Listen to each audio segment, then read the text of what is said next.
Have you ever had jerk chicken chow mein?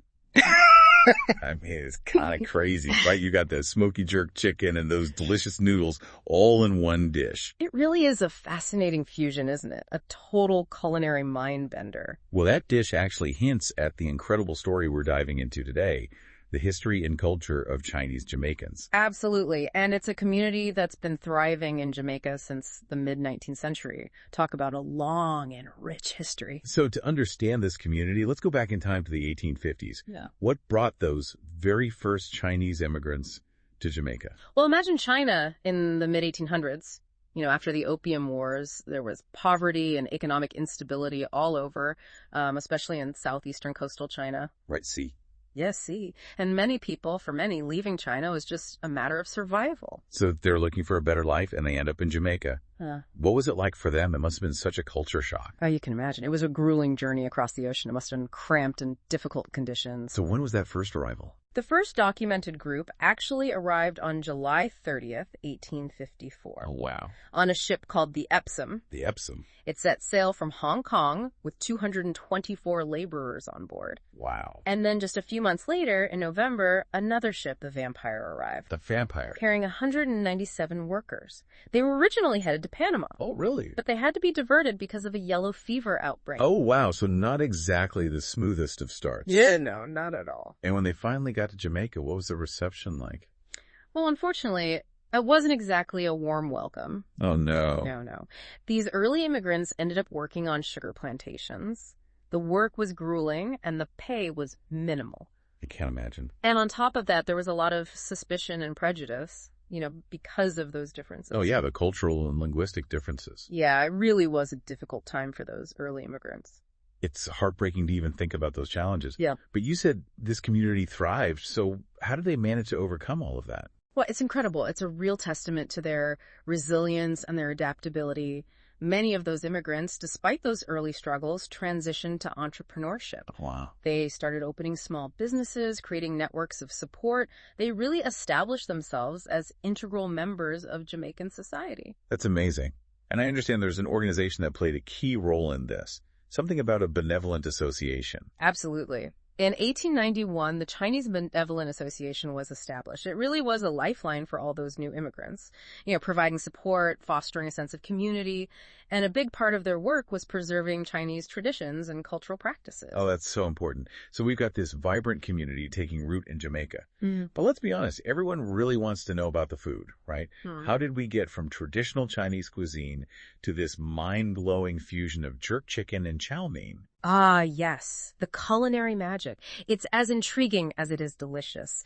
You see, Chinese Jamaican cuisine, it's not just combining ingredients. It's about resourcefulness. It's about weaving together these two culinary traditions. So how did they do it? Was it just trial and error? I think of it as a beautiful collision of two worlds. The boldness of Jamaican jerk spices. Right. Those fiery Scotch bonnet peppers, aromatic blend of herbs and spices. And then you have that depth of Chinese cooking. With the soy sauce and ginger? Exactly. Soy sauce, ginger, garlic. And then you see this adaptation of traditional Chinese cooking techniques, but they're using local Jamaican ingredients. So they transform these familiar dishes into something totally new. Okay, so what are some specific examples of these new dishes? Well, take jerk pork fried rice, for instance. It's this perfect marriage of that smoky, spicy jerk pork with the savory comfort of fried rice. I love jerk pork. Or imagine this, the crunch of crispy chow mein noodles. Oh, wow. And then it's topped with tender pieces of jerk chicken. That's jerk chicken chow mein. Okay, my mouth is watering. I know, right? And it's got to be more than just those two dishes, right? Yeah. What else is there? Oh, there's a ton. We've got curry shrimp dumplings. Oh, wow. That rich Jamaican curry. It's combined with the delicate texture of Chinese dumplings. Oh, that sounds delicious. Then there's sui mein. That traditional Chinese egg noodle soup. It's served with roast pork, shrimp, and callaloo. What's callaloo? It's that leafy green. It's a Jamaican staple. Oh, okay. And let's not forget about oxtail fried rice, that tender, slow-cooked oxtail. It adds a hearty Jamaican twist to that classic Chinese dish. Oh, man, that sounds amazing. So clearly they've managed to blend all these flavors so seamlessly. It really speaks to their creativity. It does. And it's that spirit that allowed them to not only create this cuisine, but to carve out a really distinct cultural identity. So we've talked about their arrival in Jamaica, the challenges they faced, and the incredible way they've woven their culinary traditions into the fabric of Jamaican life. Mm-hmm. But I'm curious about what it means to be Chinese Jamaican today, especially for the younger generations. It really is a great question. It takes us right to the heart of what it means to navigate a dual identity. For many younger Chinese Jamaicans, it's all about that balance between honoring their ancestral heritage and embracing their Jamaican upbringing. So how do they do that? Maintain those connections to their Chinese roots while being fully immersed in Jamaican culture? Well, you see it everywhere. Take Chinese New Year, for example. Oh, yeah, that's right. Those vibrant lion dances, the colorful lanterns all over. And for some, it's even about learning Mandarin or Cantonese, reconnecting with the language of their ancestors. I see. And of course, we can't forget the Chinese Benevolent Association. Right. Absolutely. I imagine that still plays a significant role in keeping those cultural ties. Oh, absolutely. It's a cornerstone of the community, a hub for cultural events, a resource for anyone who wants to connect with their heritage. And they advocate for the interests of Chinese Jamaicans. That's amazing. So it's a testament to the legacy of those early immigrants. It really is. They understood how important it was to preserve their culture. Absolutely. But at the same time, they're also Jamaican. Of course. Jamaica is known for its vibrant music and delicious food, and that motto, out of many, one people. Exactly. It really speaks to its embrace of diversity. You'll find younger Chinese Jamaicans swaying to reggae rhythms just like anyone else. They love the flavors of jerk chicken, and they embody that spirit of unity and inclusivity that makes Jamaica so special. It's a testament to how different cultural identities can coexist and even enrich one another. So it's like they've taken the best of both worlds. Yeah, and they've created something totally unique. They haven't had to choose one or the other. They've woven those different strands of heritage together, and they've made this beautiful tapestry. That's a beautiful way to put it. But I imagine there are challenges too, right? Bridging that cultural divide, especially across generations, can't always be easy. You're right, it can be tricky. Sometimes that balancing act can feel a bit precarious.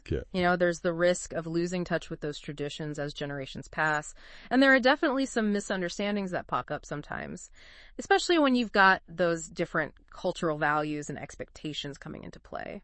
So how do they handle those challenges? How do they bridge that gap? Well, communication is key. Of course. Open dialogue between those generations helps foster understanding and appreciation for both sides of their identity. And sometimes it's just about finding those points of connection, those shared values that go beyond cultural differences. Can you give an example of what that looks like in practice? How does it play out in their daily lives? Well, think about food. We talked about that incredible fusion cuisine. Right. That blend of Chinese and Jamaican culinary traditions. But imagine a family dinner where you might have traditional Chinese dishes alongside Jamaican staples like ackee and saltfish or curry goat. Wow. So those flavors on a plate are really a metaphor for their whole cultural experience. Exactly. And it's not just about the food itself. It's about those moments, those traditions that are passed down and create a sense of belonging. Right. Okay, so we've got this vibrant community, this incredible mix of food and culture. But I want to know more about the places where it all comes to life. If we were to travel through Jamaica, where would we go to experience the heart of Chinese Jamaican culture? You're asking about a journey for the senses, one that will really help you understand what it means to be Chinese Jamaican. Let's start in Kingston. Okay, I'm ready. What's in Kingston? Downtown Kingston is great. It's a vibrant mix of old and new. You'll find Chinese-owned shops and restaurants. Some of them have been there for generations.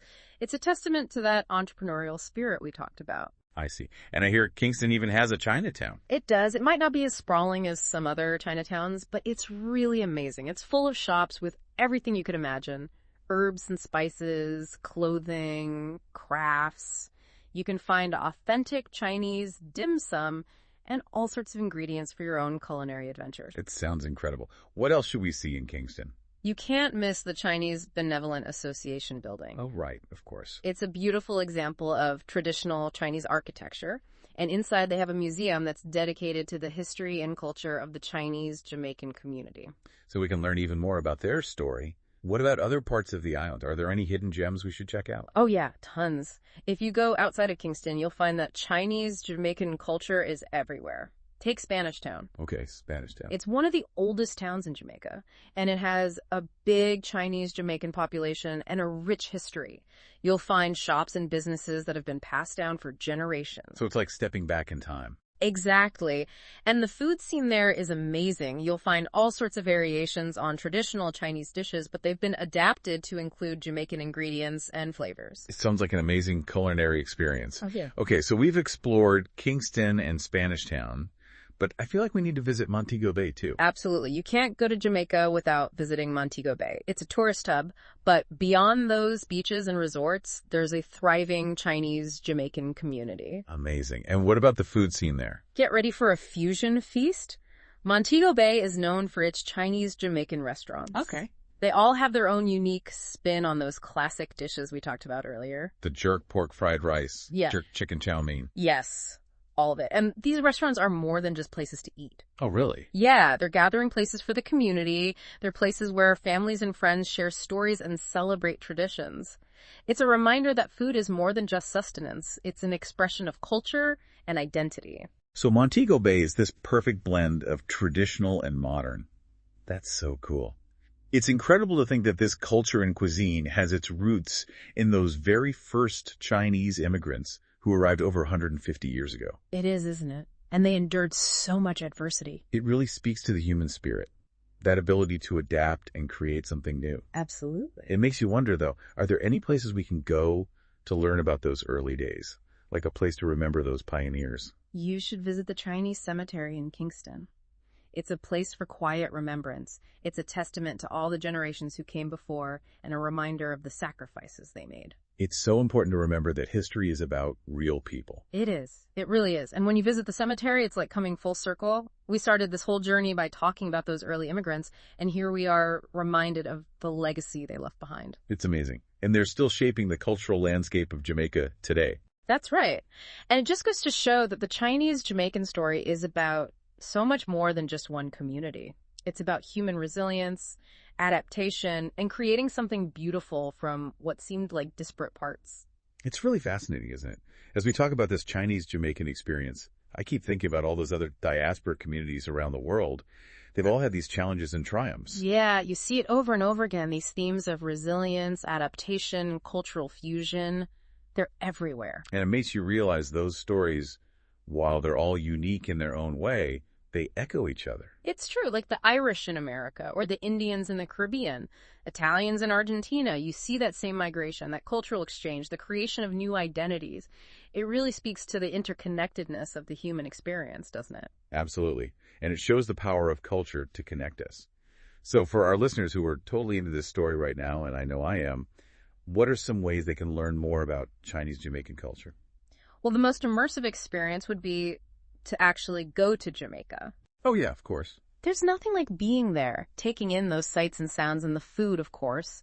You can go to all the places we talked about, connect with the communities, and see that vibrancy firsthand. I love that. And for those who can't just hop on a plane to Jamaica, what are some other ways to engage with this culture? You'd be surprised how many amazing Chinese Jamaican restaurants there are. Check out the ones in your city. I'm sure there are some hidden gems out there.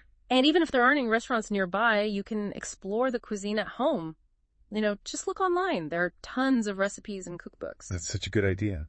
And what about other events and resources, like museums or festivals? Yeah, there are usually cultural centers and organizations, especially in cities with big Jamaican diasporas. They host all sorts of events celebrating Chinese Jamaican heritage. I see. So things like Chinese New Year celebrations and food festivals. Exactly.